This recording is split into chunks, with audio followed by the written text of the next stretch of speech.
Oke, teman-teman. Assalamualaikum warahmatullahi wabarakatuh.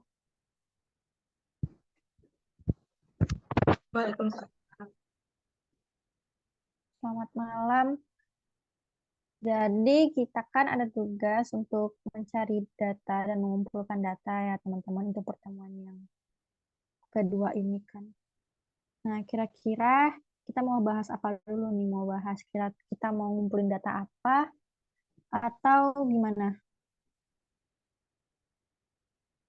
Ada yang punya ide nggak kita mau ngumpulin data apa yang kira-kira yang mudah dicari lah, atau di lingkungan masyarakat atau di lingkungan mahasiswa gitu. Menurut aku kita bikin targetnya itu mahasiswa aja nggak sih? Kan gampang nyarinya. Mahasiswa ya. Gimana teman-teman yang lain? HP-ku. Gimana tadi Pia? Suaranya putus-putus. Menurut aku gimana kalau kita nyari datanya itu targetnya itu mahasiswa gitu. Kalau mahasiswa aja itu terlalu luas. Kenapa nggak kita cakupin misalnya kayak TPB atau prodi gitu. Nah, dia yang lebih sempit gitu loh. Prodi aja sih biar lebih enak juga kita nge-reach out-nya. Boleh tuh. Prodi sains data kita. Silvi ini belum bersuara nih. Gimana menurut Silvi? Setuju apa enggak nih? Setuju.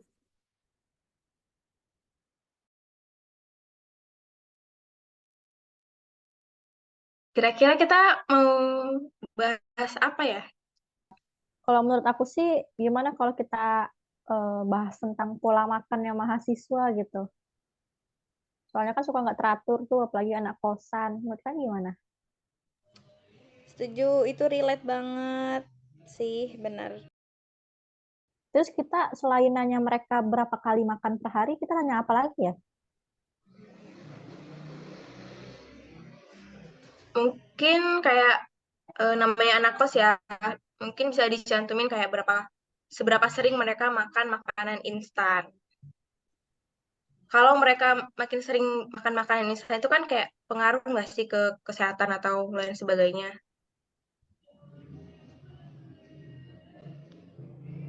Boleh juga. Gimana Silvi? Kalau aku sih mikirnya gini, kita tanya sebelum ngekos itu tuh mereka udah ada apa misalnya mah atau apa gitu, terus siapa tahu dia abis ngekos karena pola makannya nggak teratur, dia jadi punya mah atau asam lambung gitu nggak sih? Dia tiba-tiba "Bleh," gitu kan. Iya, Oh terus kayak izin nambahin. Kayak frekuensi makannya berubah nggak? Kayak misalnya tadinya di rumah 5 kali sehari, di kosan cuma bisa 2 kali sehari, kayak gitu kan karena saking banyak kegiatan. Siapa tahu gitu, intensitas makannya sih perlu ditanyain juga.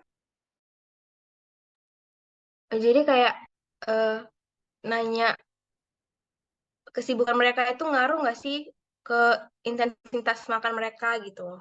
Apakah benar bahwa intensitas makan kamu dipengaruhi oleh jadwal kuliah dan kegiatan lainnya?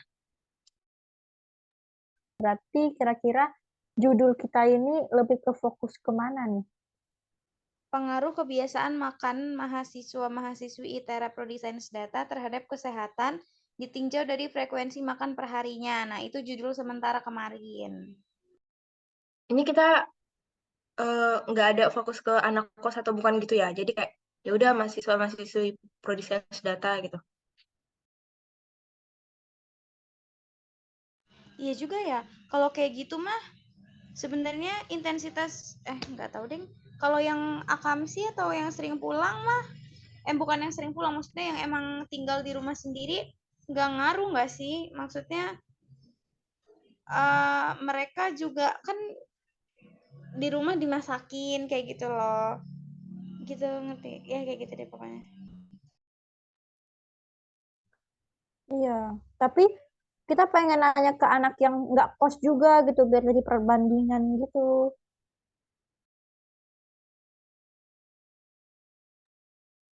Itu nanti Berarti di lu kuesionernya ditaruh gitu Berarti ya. nanti di G-formnya itu dikasih kayak kamu ngekos atau enggak gitu loh. Jadi bisa buat perbandingan itu yang kayak maksud Uyi. iya bener-bener. Atau frekuensi makanan bergizi perharinya. Karena kan kalau makanan instan, itu kan makanan tidak bergizi ya. Iya, iya bergizi aja. Nanti kan ada ditambahin pertanyaan kayak buat yang anak kos, seberapa sulit sih dapat makanan yang gizinya seimbang gitu, kayak gitu. Iya, seimbang. Sayur dimakan dari lalapan geprek. Itu kayaknya udah paling seimbang ya kalau bagi anak kos ya. Berarti kita bertanya sebelum keadaan mereka sebelum dan sesudah juga ya tadi ya. Riwayat Iya penyakit follow. gitu gitu. Iya. Oke, oke, oke. Ada yang mau dibahas lagi nggak? Oh ya, kita mau make gimana cara mengumpulkan datanya ini? Google Form. Pakai Google Form. Kan itu ada beberapa ini kan cara, ada yang dia melalui Google Form atau segala macam, bisa juga secara langsung. Tapi kalau langsung ini takutnya nggak efektif. Kita bakal makan waktu banyak, terus belum lagi pas kita ketemu orangnya dan malah nggak sesuai dengan yang kita mau. Jadi itu nanti bakal sia-sia waktu kita. Jadi lebih enaknya itu online sih kayak Google Form gitu. Itu menurutku sih. Lebih menghemat waktu kita, tenaga, dan mental juga. Boleh sih tuh pakai Google Form. Karena emang eh, data primer itu juga bisa pakai Google. Ya sudah, berarti pakai Google Form, nanti kita sebarin ke anak-anak sains data. Sama semester atas juga, tah? Iya nggak sih, soalnya kan prodi. Oh iya, aku mau tanya tentang tadi kan kita mau nih pakai Google Form. Nah, Google Form-nya ini nanti kita bakal buat itu dia per poin kayak tinggal milih-milih itu atau mereka juga ada opsi untuk ngetik. Kayak apa sih eh, terbuka dan tertutup itu? Pertanyaan Apa itu terbuka. pertanyaan terbuka dan tertutup. Nah, jadi kita mau gimana? Mau terbuka atau tertutup? Menurut aku tertutup aja nggak sih? Iya, tertutup. Ka- Aku juga mikirnya tertutup aja.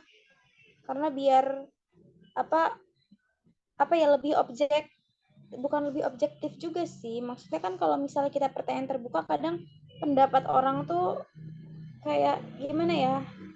Susah ngomongnya Pendapatnya kayak gitu. terlalu luas. Gitu. Ya, kayak gitu. Kadang jawabannya itu misalnya nih kita butuh jawabannya iya atau enggak, tapi karena pertanyaan terbuka dia ngejelasin panjang lebar jadi nggak ngerti ini dia jawabannya iya apa enggak kayak gitu. Jadi kita pakai tertutup ya.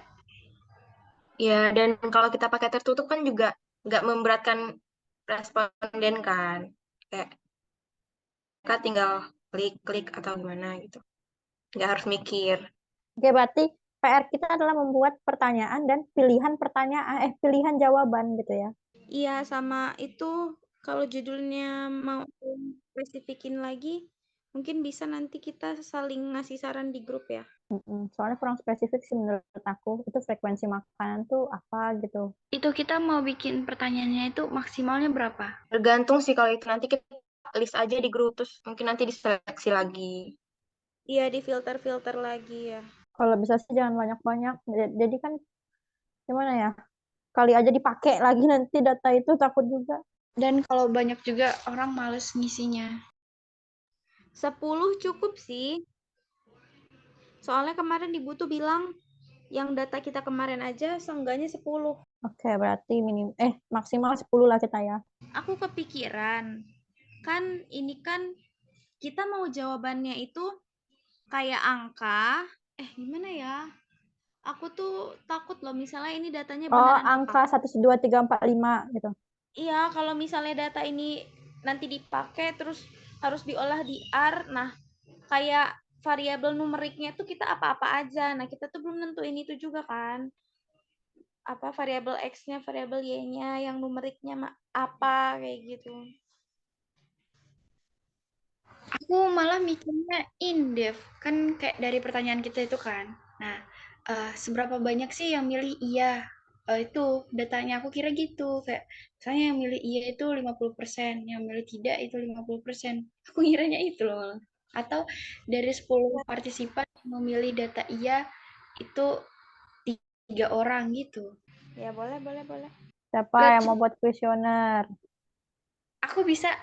Ya Jadi kita udah. yang pertama tuh ngelis pertanyaan-pertanyaan di grup. Mm-mm. Apa aja kira-kira privasi responden tuh apa aja yang mau ditanyain ya? Dengan tanya lain. Nama, Maksudnya identitas, ya identitas. nama, NIM, angkatan. Semester. Nama, NIM, angkatan, semester.